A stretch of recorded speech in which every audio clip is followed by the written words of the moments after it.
A paz do Senhor Jesus, meus amados irmãos, vamos começar aqui mais um cafezinho com Jesus. Eu sou o pastor Alex, que apresenta o cafezinho, e hoje nós estamos no nosso primeiro áudio, meus irmãos, da carta de Paulo aos Gálatas. Amém? Abre a sua Bíblia juntamente comigo. Na carta de Paulo aos Gálatas, né? Glórias a Deus. Bom, vocês pediram, a gente vai continuar o nosso estudo aqui, tá bom?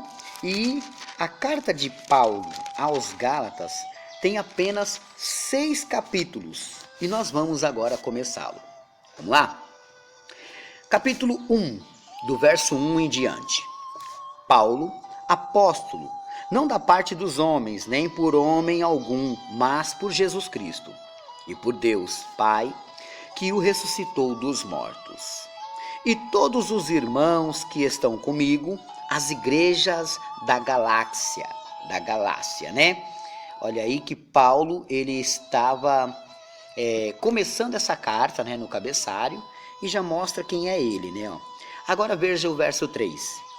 Graça e paz da parte de Deus, Pai de nosso Senhor Jesus Cristo, o qual se deu a si mesmo por nossos pecados, para nos livrar do presente século mau, segundo a vontade de Deus nosso Pai. Verso 5.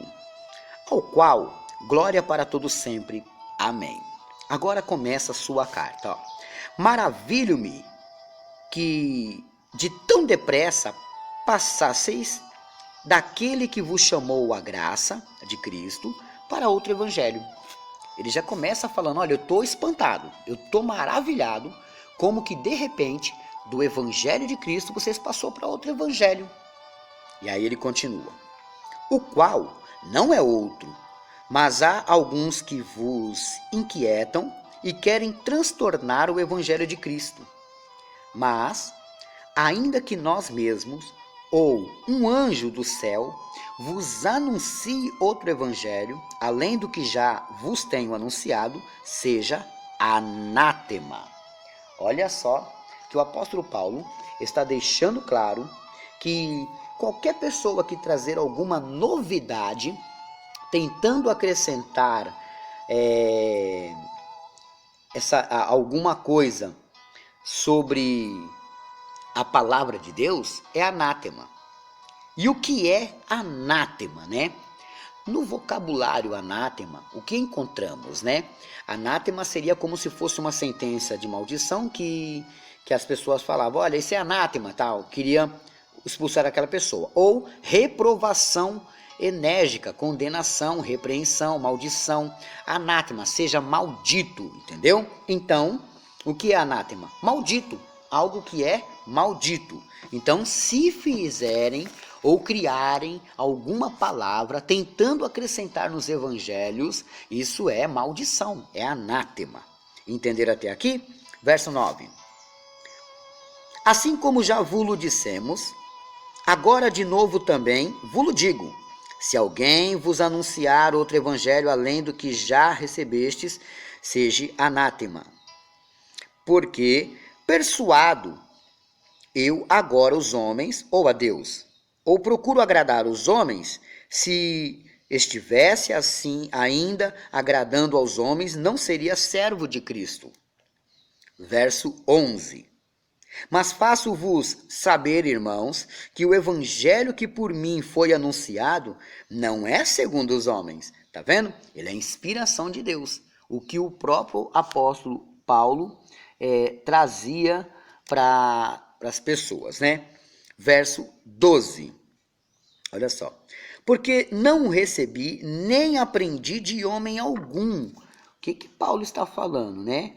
Ele está dizendo, olha, tudo que eu trouxe a vocês, eu não aprendi de ninguém. Eu aprendi do Senhor, né? Isso é muito importante você ter isso em mente. Por quê? Porque às vezes, meus irmãos, as pessoas começam a falar abobrinhas, né? Eu vou dizer o porquê. Porque existem palavras que na realidade não podem ser faladas. Servem como conteúdo de estudo, né? A pessoa pode aprender, mas ela não pode jamais pregar aquilo, né? Às vezes as pessoas querem pregar sobre Enoque, querem falar de Enoque, quando Enoque foi transladado, quando Enoque foi ao céu, quando Enoque falou com os anjos caídos. Não, você não pode pregar isso. Isso são coisas que vêm da onde? Vêm dos entendimentos de livros apócrifos, né? É muito bonito, as pessoas chegam e falam, olha, João, ele foi jogado dentro de um tacho de óleo, de um caldeirão cheio de óleos e o óleo não queimou ele. Gente, isso aí são coisas que estão em livros históricos, apócrifos, sei lá, você não deve pregar certas coisas, tá? Ou se você falar alguma coisa disso, você deve dar o endereço da onde você falou. Por exemplo, li um livro que falava disso, disso, porque senão as pessoas acreditam que essas coisas fazem parte do evangelho. Você já viu na Bíblia alguma palavra, algum versículo escrito, não caiu uma folha do céu se não for permissão de Deus? Aonde você viu que está isso? Isso não está na Bíblia. Você entende algumas coisas que vai dar entendimento a isso, mas não está escrito assim. A mesma coisa é quando fala assim, ó, me diga com quem tu andas que eu direi com quem tu és. Não, isso não está na Bíblia. Isso não está. Tá entendendo? Bom, vamos continuar. Versículo 12. Porque não recebi nem aprendi de homem algum, mas pela revelação de Jesus Cristo, porque já ouviste qual foi antigamente a minha conduta no judaísmo, como sobremaneira persegui a igreja de Deus e a assolava, tá vendo? Então vocês sabem, tudo que eu aprendi foi de Cristo, é o que ele está dizendo aqui, ó. E na minha nação excedia em judaísmo a muitos da minha idade, sendo extremamente zeloso das tradições de meus pais. Olha só, ele está falando que dentro do judaísmo, dos irmãos da idade dele, das pessoas da idade dele, ele excedia, ele era mais sábio que eles. Olha só, verso 15.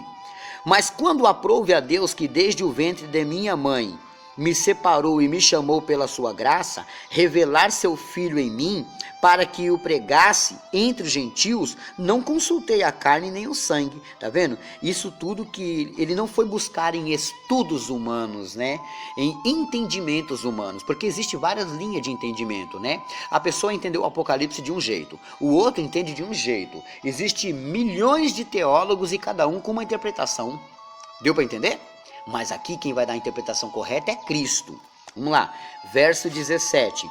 Nem tornei a Jerusalém a ter com os que já antes de mim eram apóstolos, mas parti para a Arábia e voltei outra vez a Damasco. Depois, passado 3 anos, fui a Jerusalém para ver a Pedro, tá vendo? Ele foi um tempo, ficou lá na Arábia.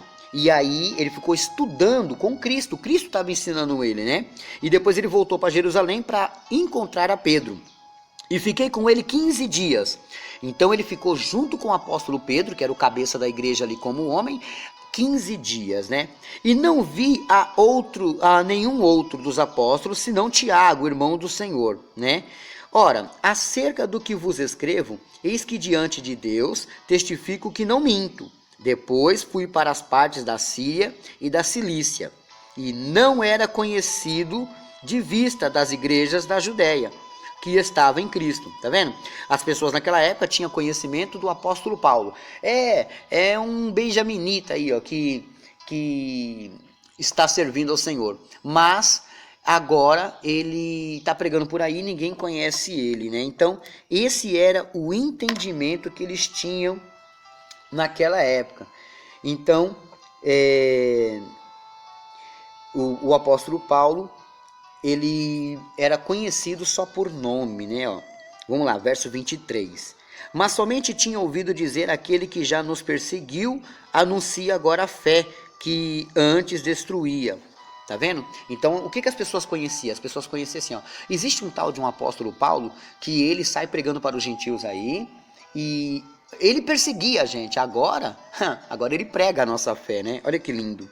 Verso 24 e último do capítulo 1. E glorificavam a Deus a respeito de mim, tá vendo? Então as pessoas tinham muita alegria, né?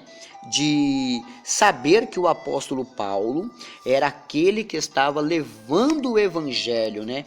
Pregando o evangelho, mostrando que o evangelho tinha sim alguém por eles, né? Glórias a Deus por isso. E isso, meus irmãos, é o nosso primeiro capítulo, né? Eu paro por aqui e amanhã tem mais, meus irmãos. Finalizamos aqui o primeiro capítulo do nosso estudo aos Gálatas. Anota aí a lição de casa. Salmo 40, verso 4. Salmo 40, verso 4, né? Bom, deixa eu passar aqui alguns recadinhos, ó. Se você quiser convidar o pastor Alex para dar palestras, ensinamentos na sua igreja, eu não cobro nada, meus irmãos. Posso dar até 3 palestras por dia, mas eu não cobro nada. Agora, só vou cobrar mesmo é a passagem, tá entendendo? Se eu for de carro ou de Uber, eu não tenho carro, né? Se eu for com algum amigo. Então, é disso que eu vou necessitar, né?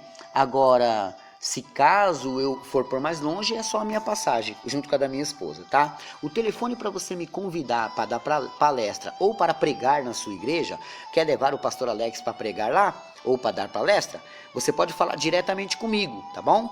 Olha, o meu número é 119-5618-8781 ou 119-3018-0870. E assim a gente combina uma agenda, né? Para estar pregando aí na sua congregação. Amém? Olha, você que quer fazer teologia à distância, eu vou dar um número. Você pode fazer teologia, aulas online. O professor ele te manda um aplicativo e você abre esse aplicativo, então você fica numa tela e ele vai dando aula para vários alunos naquela tela, né? Aparece vários alunos ali, ó. Se você à distância, lá da Bahia, do Acre, do Pernambuco, quiser fazer estudo com eles, são baratos os estudos e ele manda os certificados e tudo para sua casa, né? Ó. Bom, o Instituto Quírios, eu faço parte do Instituto Quírios, eu sou aluno do Instituto Quírios, né? O pastor Valmir e professor é quem pode dar uma aula de capelania. Você gostaria de estar visitando os hospitais, os presídios? Você gostaria? Para isso você tem que ter uma carteirinha, né? Para você poder entrar e eles não proibir a sua entrada. Para você fazer isso, você pode fazer esse curso com ele, né? Pastor Valmir Barcelos. Eu vou dar o número do WhatsApp dele. Você entra e fala que o pastor Alex te mandou para lá, amém? Número 11-94006-2409. Pastor Valmir. Amém? Telefone para você receber os cafezinhos? Quer mandar para alguém?